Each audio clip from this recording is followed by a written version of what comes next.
आज का जो मेरा सत्संग का विषय है वो है ये कि क्या सच में कृष्ण इतना महान थे या उसे प्रचारक ग्रुप ने इतना अपने स्वार्थ को महान बना दिया। और इन सब तथ्यों को कहते में मेरा केवल ज्ञान के पक्ष को उजागर करना है, ना कि किसी कृष्ण विरोध में।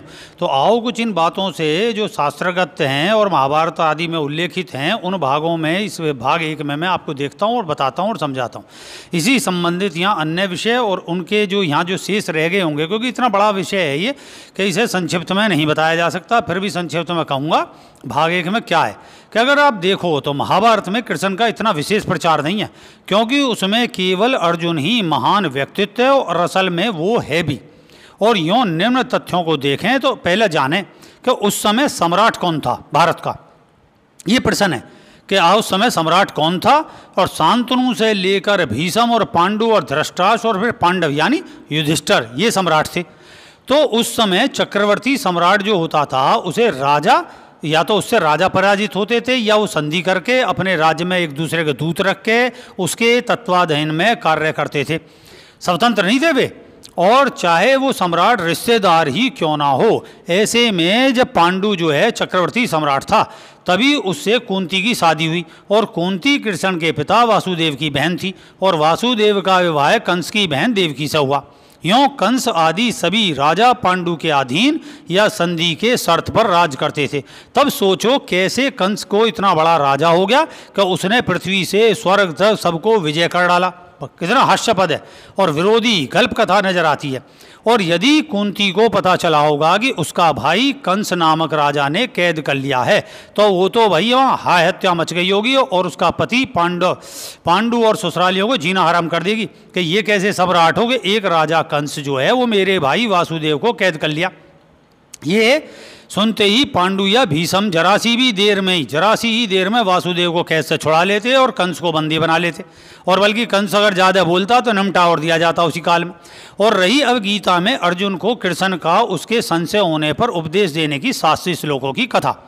तो एक बात देखोगे, जहाँ युद्ध तनातनी बैठा है, इस विषय पे तो मैं बहुत लंबा नहीं जाऊँगा, तनातनी का बैठा है वहाँ क्या जो है अर्जुन जो है और जो है कृष्ण में संवाद होने लगा, और जो है क्या नाम है सारे जो बिल्कुल दुर्योधन एक सेकंड को भी टिकने को तैयार ना, तो वो जो है वहाँ आराम से बैठे चाय पी रहे कि बीड़ी पी रहे कि भाई जो आप रुक जाओ भाई, ये दोनों उपदेश दे रहे हैं एक दूसरे को। तो इसमें संशय, तो सोचो कि अर्जुन जो उस समय के समस्त दैविक अस्त्रों को प्राप्त कर चुका था। वैसे मैंने बता चुका हूँ कितनी बार शास्त्रज्ञ कि वो दोनों नर नारायण के अवतार, नर नारायण मतलब नर अर्जुन और नारायण कृष्ण, और दोनों भौतिक हो या आध्यात्मिक शक्तियों से पूरी तरीके से समान रूप से बलशाली थे। ये नहीं था कि कोई किसी से कम हो।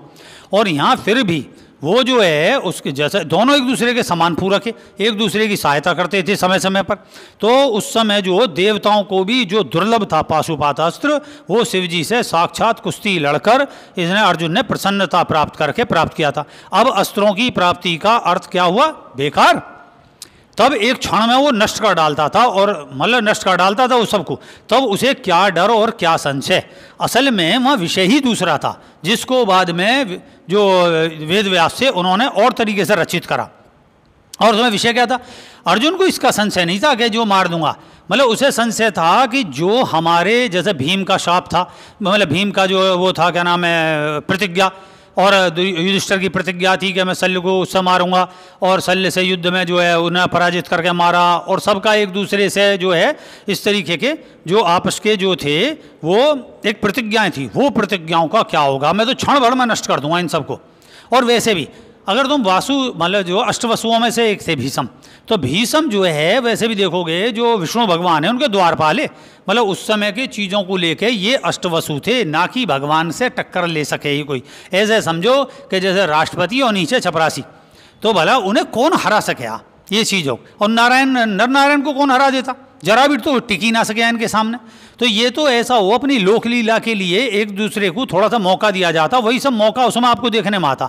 तो इसलिए वहाँ जो 700 श्लोक हैं वो केवल अर्जुन के संशय नहीं, अर्जुन को कोई संशय ना, अर्जुन ने जर्नली बात करी होगी, और बात करी उसको रखकर एक पूरा ग्रंथ खड़ा कर दिया, वो अपने तौर पे सही है। बिल्कुल सही है वो, है कि जो मनुष्य के अंदर संशय पैदा होती है। लेकिन ये सोचना कि अर्जुन कमजोर है और कृष्ण जी उसे उपदेश दे रहे, तो वहाँ केवल उपदेश नहीं है, वहाँ उसके संशय निवारण को दोनों में एक तरीके का तार्किक वो चल रहा है, और ये जो है समाज के लिए उसको कोई संशय नहीं है। तो जब को बिना कृष्ण के वो चारों भाइयों के, अब उसे भी देख सकते हो कि जहाँ कृष्ण की कहीं भी उसे आवश्यकता विशेष नहीं पड़ी है, चारों भाइयों के बगैर, बिना बहुत ज़्यादा युद्ध के, मतलब बिना सेना के, और विराट पर्व में हिजड़ा बनकर शापित था, ब्रह्मला बनकर, और एक शाप ग्रस्त भी था, वो पूर्ण पुरुष भी नहीं हुआ उस समय, लास्ट में वरदान का वो समय चल रहा था। तो ठीक उन सारे महाभारत के सभी योद्धाओं को, भीष्म से लेके कर्ण और जिन कृपाचार्य, द्रोणाचार्य वगैरह वगैरह जितने भी है, एक सम्मोहन बाण से, अब सोचो कि उस समय उसने गायों को रोका, सेना को स्तब्ध कर रोक दिया और बाण से, और सारे के सारे उस पर अटैक कर रहे, और उसने सबको बहुत कितनी तीव्र गति से बाण चला रहा हो कि सबके, उसमें कोई सेनापति विशेष वैसे तरीके से नहीं, सारे लड़ रहे उसमें, और सबके बाणों को काटना और सेना को रोकना, गायों को मोड़ना, और उसके बाद में तुरंत जो है एक बाण चला के, ये नहीं कि जो सीरियल में दिखाया जाता है कि ढन ढन की आवाज़ आ रही है और एक दूसरे को पहचान पा रही, इतनी तेज गति से चलाई ये सब के बीच में उनने सम्मोहन बाण चलाया और सारों को बेहोश कर दिया। चाहता तो वहीं एक तरीके से पराजित हो चुके, तो उन्हें तुरंत मार देता एक एक बाण में, खेल खत्म। और लेकिन वही वह विषय आता कि वो उसके अंदर ये चीज़ नहीं थी, तो उसमें कौन सा संशय होगा ऐसे व्यक्ति को, है ना हास्यपद बात। अर्जुन नर का अवतार था, कृष्ण नारायण के, दोनों समान भौतिक और आध्यात्मिक शक्तियों में बराबर के बली थे और एक दूसरे के पूरक अवतार थे, ना कि अर्जुन बड़ा और कृष्ण से जो है कि भाई अर्जुन से बड़े हो या अर्जुन बड़ा हो कृष्ण से, नहीं, दोनों एक दूसरे के पूरक है। दोनों दृष्टांतों में बस यहीं फेर बदल करी गई है, यहाँ उठा के कृष्ण को जो है अर्जुन के ऊपर रख दिया। तो अर्जुन की सदा मित्रता भरी महान प्रशंसा कृष्ण ने की है, और अर्जुन की इस जगत में कोई पराजित नहीं कर सकता, कोई भी उसे भौतिक या आध्यात्मिक शक्ति मुझसे कम नहीं है, तब तो उसमें संशय क्या, खुद कृष्ण कह रहे हैं कितनी जगह। तो ये देखो कि वहाँ पे, अच्छा अब अगर देखो तो महाभारत के बीच में जहाँ कृष्ण जी जो है माया दिखा के आए, उसे प्रभाव क्या पड़ा भाई, वहाँ जो है कोई डर गए वो कि भाई जो है संधि काल करने गए कि भाई इनको जो है 5 गांव ही दे दो, और वहाँ पे उन्हें पकड़ने को, पकड़ लो इस ग्वाला को, तो उन्होंने माया भी पूरा वो दिखाया, नतीजा क्या हुआ, बस स्तब्ध कर दिए। जैसे हम सम्मोहन शक्ति से स्तब्ध कर दें, वो एक प्रकार की सम्मोहन शक्ति, अगर वो वाकई में प्रभावी शक्ति होती कि जैसे जिसने ईश्वर के साक्षात दर्शन कर लिए हों और ईश्वर के साक्षात दर्शन हो जाएं, दुष्ट के भी, आपको क्या सिखाया जाता है सत्संगों में कि आप दुष्ट प्राणी हो, अगर ईश्वर के दर्शन हो जाएं तो आपकी सभी मनोवृत्तियां क्षीण होकर शुद्ध तत्व को प्राप्त हो जाओगे और आप में अशुद्धि खत्म हो जाएगी। वहाँ तो कुछ भी ना, और कितनी बार कृष्ण और ये सब जो बलराम के साथ में जो युद्ध करते, मतलब वैसे कुश्ती लड़क रहे मामा फूफी के सारे, तो वहाँ पे कुछ भी ना हुआ उनके स्पर्श से, कृष्ण के स्पर्श से कहाँ हुआ, जरा सा छू देते कृष्ण से सब सही हो जाते, ऐसा कुछ नहीं हुआ। पूरे महाभारत में आप देखोगे आखिर में युद्धवार मारे गए, खासकर कौन, अपने मामा फूफी के, दोनों के कुनबी खत्म हो गए इनके। अर्जुन को बचपन से ही महादेव से चक्रवर्ती सम्राट का और अजय होने का वरदान प्राप्त था। अर्जुन के युवा होने तक, महापराक्रमी होने तक उसे 12 नामों की उपाधि प्राप्त थी। ये सब ध्यान रखें, 12 नाम उसे वैसे नहीं मिले किसी भक्ति वालों ने दिए हों कि भाई भक्त वालों ने दे दिए, कि जैसे कृष्ण जी को 1008 या 108 मिले जो नाम हैं, वे सब रसिक जो उपाधियाँ हैं वो भक्ति की उपाधियाँ। 1000 क्या 1 लाख बना दो, इनसे किसी को रण को छोड़ने से रण छोड़ नाम मिले हो, अर्जुन को कहीं ना, इन सब के भक्तों ने कहा, और इस काल की उपाधि के रूप में नहीं मिले उन्हें।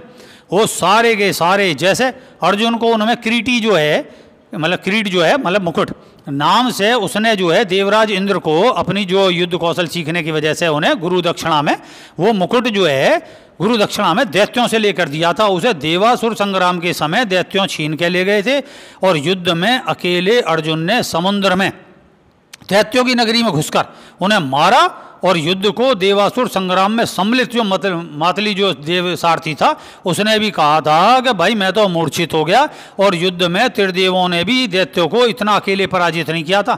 तब इंद्र ने उसे ये नाम किरीटी दिया।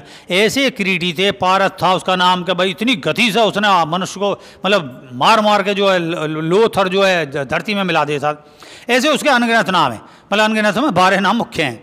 तो ये है नहीं किस तरीके की हास्यपद बात है। तो भक्ति प्रधान की बात देनी एक अलग है, और शास्त्रगत जो उपाधियाँ देनी एक अलग विषय। हम हैं, मान लो हमें कोई स्वामी कहेगा, कोई गुरुजी कहेगा, कोई सत साहिब कहेगा, जो भी है उपाधियाँ ये सब चीज़ लेके, लेकिन हम कौन है? हम अपने अगर देखें तो हम जो नाम है वो भी हमारा रखा गया है, हमारा जो नाम है वो वैसे रखा गया। पुकारने को तो कुछ है, जो हम अपने आत्म साक्षात्कार प्राप्ति के बाद कोई नाम नहीं रह जाता, कोई उपाधियाँ नहीं रह जाती, स्वयं आत्म तत्व की जो उपाधि है वो रह जाती है। काल मिट जाते हैं, अनगिनत जन्मों में अनगिनत नाम रहें। इस विषय पे फिर कभी बोलूँगा। तो यहाँ विषय जो है तो, और उसे कौन स्वर्ग से जाने से रोक सके?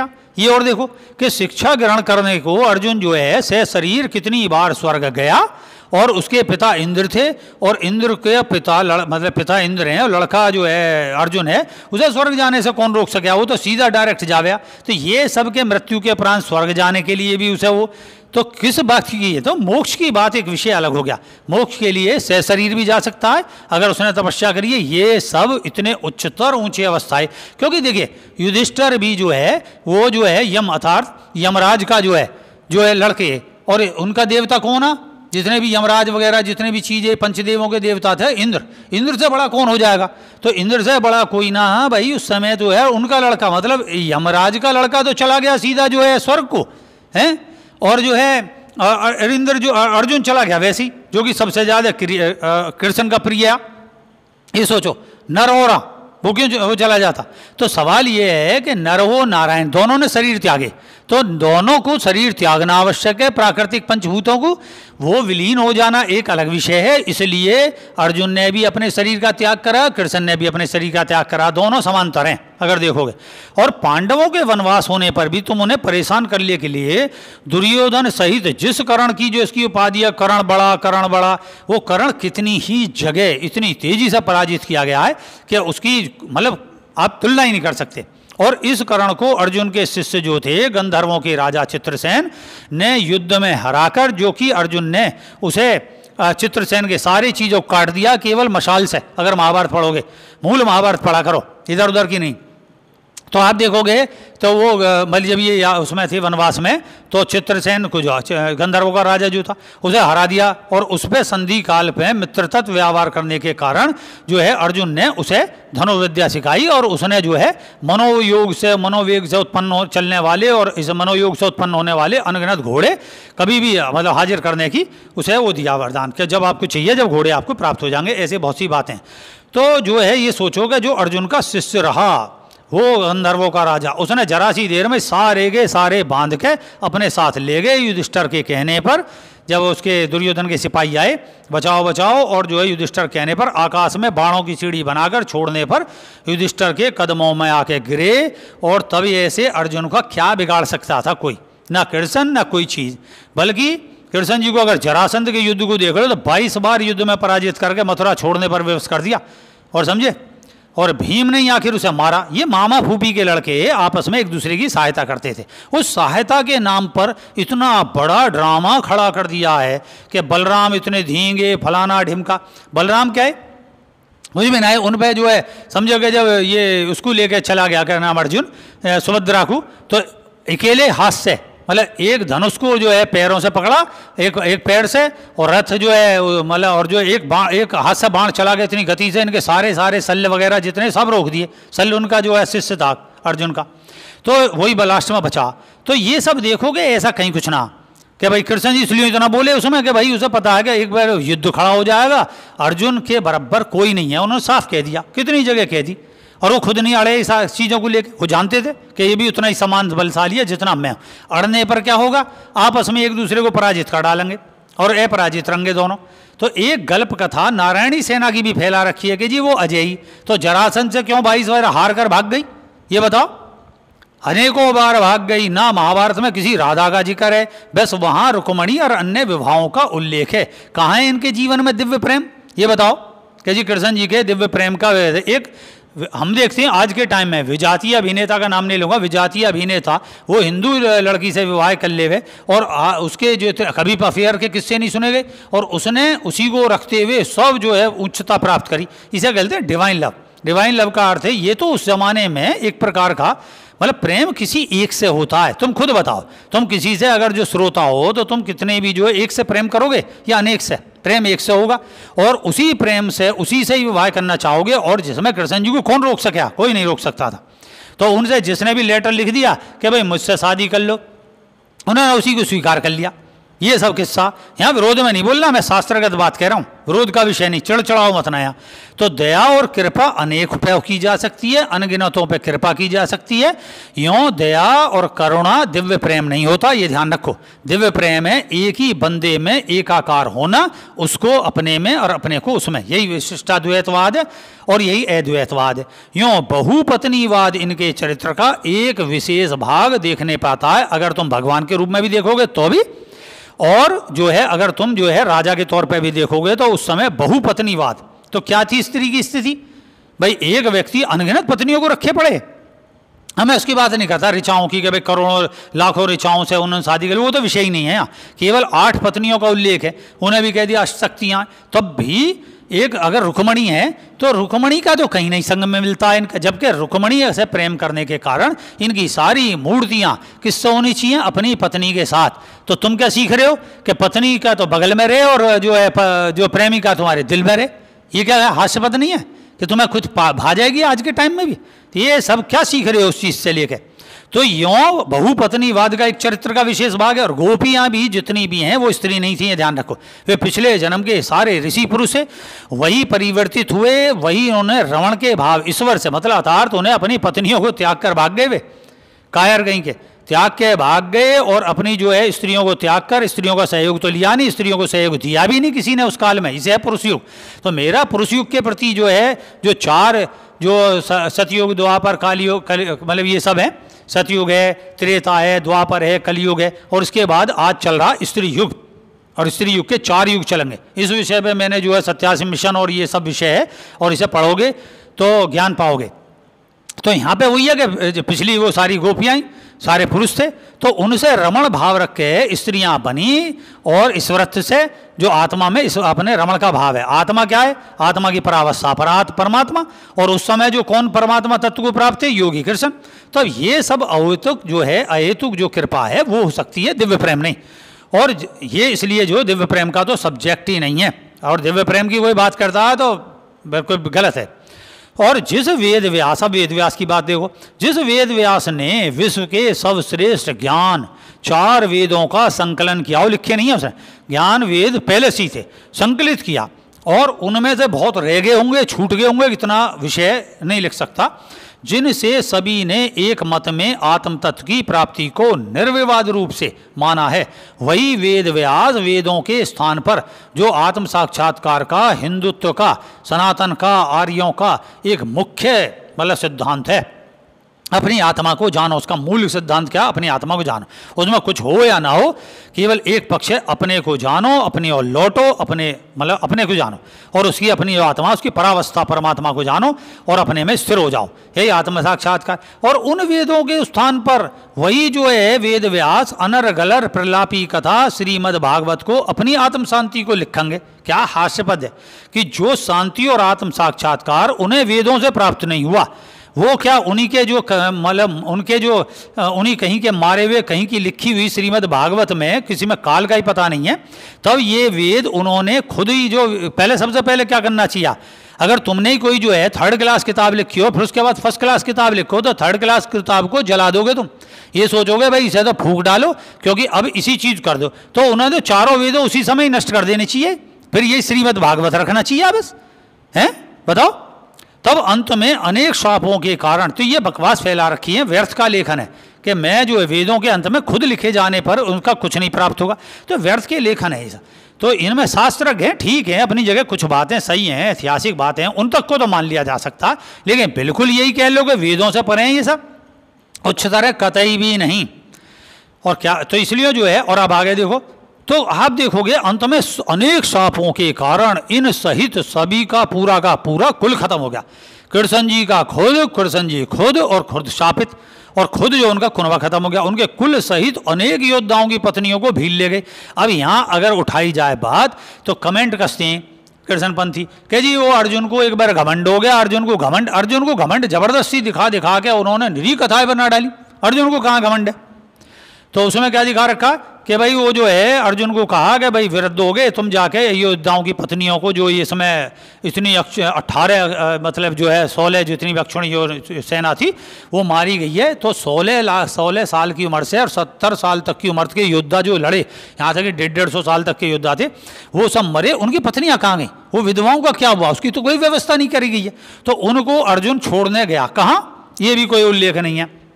चलो जी, छोड़ने चले गए उन्हें राज्य में अपने में। फिर जो है क्या, उन्हें भील छीन के ले गए। तो अर्जुन का वही गंडीव था, तो उसमें दिखाया गया आगे कृष्ण के बगैर उसका गंडीव कुछ नहीं था।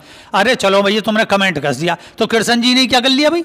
ये बताओ कि उन्होंने, कृष्ण जी ने क्या कर लिया इस सब्जेक्ट पर कि भाई जो है चलो अर्जुन सुन बैठ, अब तू अब मेरा करिश्मा देख और मैं छीन के लाता हूँ भीलों से। कहीं भी ना छीनी, वे सारी भील की हैं। अगर हम देखें तो सनातन धर्म का बाद में जो है कलयुग जो आया है ना, वो भीलों की औलादों से आया है। अगर इस पर कमेंट ठोकूंगा, इस पर जरा सोचना इस बात पर कि हमारा जो कल्चर है कहीं इसलिए तो डामाडोल ना आ गया है, क्या सारा मिला के भीलों की संतान है आगे चल के, और कलयुग आ गया। अच्छा अब चलो कलयुग आ गया जी, इसमें मनुष्य की सभी भौतिक और आध्यात्मिक शक्तियां सीमित होकर व्यवचार का प्रभाव बढ़ता गया, ये दिखाया गया। तब क्या लाभ हुआ इन भगवानों के आने से? सारे भगवानों को देखोगे तो सब युगों के अंत में आए, और उसके बाद किसी भी अब मैं रामचंद्र के विषय में नहीं जा रहे हैं, कृष्ण और अर्जुन का विषय महाभारत पे बात कर रहा हूँ। तो इनके मोटे मोटे तौर बात कर रहा हूँ मैं। शास्त्र का ना तो कविता सुनाता और ना ही मैं जो है आपको कोई श्लोक सुनाता, उन्हें पढ़ो उसमें जाकर। मैं सीधी सीधी जो पढ़ा हुआ सार है वो सुना रहा हूँ यहाँ, जो सीधी भाषा में समझ में आता। तो क्या लाभ हुआ जी इनका, हैं खुद सोचो। और यानी कुछ भी नहीं, सब बर्बाद हो गया, और जो था सारा विज्ञान नष्ट हो गया, सारे योद्धा मारे गए, और वहाँ रह गए भील, और भीलों के साथ में जुड़ी हुई जो इतनी भी बड़े बड़े प्रतिष्ठित घरानों की महिला, वे उनकी दासियाँ बन के, और उनसे हुए फिर दासत्व भरा समाज, जिसे हम कलयुग बोलते हैं। ये है समझ में आई? समझ में आई? तो भाई क्या चीज़ है, उसके बाद कोई भी उन्नति कारक ना हुआ तो क्या फ़ायदा हुआ? उसके बाद जन्मेजय हुआ, ये सब हुए, कुछ 100-200 साल के काल के अंतर्गत ये सब खत्म, और इसके बाद कहानी समाप्त। तो जो है ये, हाँ कृष्ण एक राजयोगी होते, मेरी भाषा में एक राजयोगी होते हुए, जो पांडवों के सगे रिश्तेदार थे, अच्छे आचरण आदि के कारण प्रियजन थे, उनको देखकर और उनको रखकर एक ज्ञान योग की रचना साधारण मनुष्य को वैदिक बातों के अर्थ, धर्म, काम, मोक्ष विषयों में संसार में कैसे सामंजस्य रखते हुए रहा जाए, यूँ इस विषय की महाभारत में जो है पूर्व से वर्तमान तक आदि को लेकर ये सब कथाएं कही गई हैं। उसका आचरण हमें करना चाहिए, सीखना चाहिए, लेकिन निखालस उसी के अनुयायी बन जाओ, वो मैंने अभी यहाँ प्रकट कर चुका। कृष्ण ने कहीं भी अपनी पूजा की बात नहीं कही, ना ही उसने किसी पूर्व अवतार की बात कही कि मैं रामचंद्र जी रहा, मैं विष्णु रहा, और नहीं तो अगर वो रहे होते तो अयोध्या को कब का अयोध्या मंदिर बन चुका होता उन्हीं के द्वारा। वहाँ कोई उल्लेखित नहीं है, ये देखो, ना विष्णु जी का ना रामचंद्र जी का। अन्यथा कृष्ण ने उसी काल में, मैंने बता दी कि ये सब कर चुके होते। तो उन्होंने केवल वर्तमान की बात करी और लोगों को उपदेवी, उपदेवता, पंचदेवों की उपासना को बंद कराकर केवल अपने को जानो, इस अपने को जानो शब्द में इन कृष्णपंथियों ने, जो बाद में प्रचारक वर्ग हुआ, इसने उठा के अपने से जोड़ दिया, कृष्ण जी जोड़ दिया। कृष्ण जी को जानो, कृष्ण जी को जानो, अरे कृष्ण जी को जानो। उन्होंने मैं शब्द का इस्तेमाल नाम रहित, उपाधि रहित, अर्थात स्वयं के तुम्हारे अपने, जो वैदिक बात है उसको कहा कि अपने को जानो, अपनी आत्मा को जानो, उसका ध्यान करो, उसका साक्षात्कार करो, और उसकी प्राप्ति करके अपने में स्थिर हो जाओ, योगी बनो। योगी पे शब्द पर जोड़ दिया है। अब योगी की परिभाषा उनमें देखने में आती, उससे पीछे भी योगी थे बहुत, वेदव्यास योगी है। तो मुख्य उपदेश दिया, उसे ही अपने जीवन में उतारना चाहिए। यही कृष्ण का जो जन्माष्टमी का सच्चा अर्थ है कि भाई एक व्यक्ति, जितने भगवान हुए पूर्णमासी और उसके आसपास हुए, और एक व्यक्ति घोर अंधेरे में, अंधकार के उसमें हुआ, और उसने संसार में प्रकाश को प्रकाशित करा। यही व्रत, अर्थात इनके उपदेशों को, जो मैंने कहा है, इन उपदेशों पर ग्रहण करो। अपनी पत्नी, एक बहुपत्नीवाद की जगह एक पत्नीवाद बनो, एक पतिवाद बनो, और जो है चरित्र का विकास करो, सही मायने पे ध्यान करो, इन सब विषय को। तो इन सब बातों को लेकर ही मैंने न्यायालय में याचिका दायर की थी कि हमारे धर्मशास्त्रों के मूल लेखन से भाष्यों के नाम पर कोई भी मूल छेड़छाड़ नहीं की जाए, और न ही धार्मिक सीरियल बनाकर कुछ से कुछ धार्मिक तथ्यों को गलत तरीके से पेश किया जाए, उसे तुरंत रोका जाए। इस विषय पर अभी चल रहा है। यदि आपने सही से महाभारत को पढ़ा होगा, महाभारत पढ़िए, अपने ग्रंथों को पढ़ा करें, ये बीच के अन्नर प्रताप ना पढ़े करें, तो महाभारत को पढ़ो तो आप कृष्ण के सही चरित्र से जुड़ोगे और अर्जुन के प्रशंसक हो जाओगे और स्वयं मानोगे। क्या है कि जाति प्रथा की भी बात है यहाँ, क्योंकि उसे नीचा दिखाया गया, तो जिन जो नीचा दिखाया गया, जिनका शोषण हुआ, उन्होंने किसी न किसी पात्र को पकड़ लिया और उस पात्र को रख के उन्होंने रचना कर डाली और इन्होंने इसमें युद्ध खड़ा कर दिया, ऊंची जात और नीचे जातों का। तो नतीजा क्या हुआ कि वहाँ हर जगह इन दोनों के विरोध में हो गए कि अर्जुन से बड़ा कर्ण और फलाना। जब ठीक से पढ़ोगे ना महाभारत, तो में समझ में आ जाएगा केवल अर्जुन ही अर्जुन है उसमें, वहाँ कोई ना कृष्ण है ना कोई और है। और ऐसे अनगिनत प्रसंग हैं जिनको मैं आगे भाग अगले में बताऊंगा। तो आप भी मुख्य महाभारत को पढ़ें और मुख्य धर्मशास्त्र का अध्ययन करें, न किसी अन्य संशोधित करने के नाम पर लिखे तथाकथित धर्मशास्त्र को पढ़ें। यूँ आगामी सत्संग में इस संबंधित और ज्ञान के तथ्यों को, आपके भ्रमों को मिटाने और सत्य को आपके सामने लाने कहूँगा। इतने इन सब का चिंतन करें, रेही क्रिया योग करें, अपनी आत्मा का ध्यान करें और इन लेखों के आगामी भागों में जो बातें रह गई हैं उन्हें मैं समय अनुसार मिलते ही, अन्य जो समय जब मिलेगा मुझे अपनी साधना, अपने इन लोगों के निराकरण से और इन बातों को और सिद्ध करूँगा कि अर्जुन ही महाभारत का हर प्रकार से प्रथम पूज्य व्यक्ति था। और वो फिर बताता हूँ, इस बीच सही से महाभारत पढ़ें, खुद को जानें और जो मैंने कहूँगा इस सब के बाद जय सत्योम सिद्धाय नमः।